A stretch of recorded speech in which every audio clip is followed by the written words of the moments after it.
You are listening to Abang Asphalt. DJ Maysam Saidi. اختصاصی کانال رمیکسان. بگیریمت به مولا که فقط یه رو داریم، بدون خبر و صدا کاری بچینیم بکنیم دل خالی،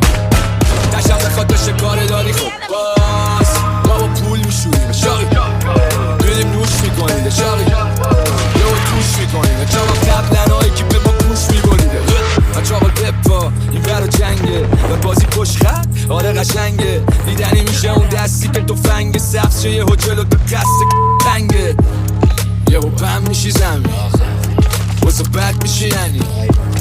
نه که حرفی بزنی، ولی یه و دیدی یه روی جا خوردی بی دلیل. کار ما بوده و کار من نه، چاقی شب دراز و ما غلنده، کار تو میکنه کارمندم، بگو شب در و پنجرت خوب ببندن چون ما بیایم خلوت بدون دعوت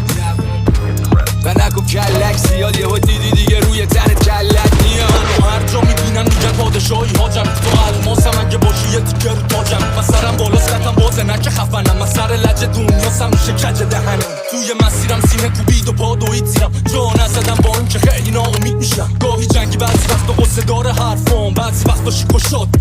بدخوام، منم پسری که واسه رب بیداری کشید، بالا رو بروتم بگو بینم چی داری بگی، رسوندیم به گوش جامعه صدا از جام، گاهی کوچه خیابون گاهی ندامت رو، هر وقت خوردم زمین میگفت پاشی باید از جا، همه جمع و همه راه و داد مادرم، یا که مثل سربازی که زخمی 500 جا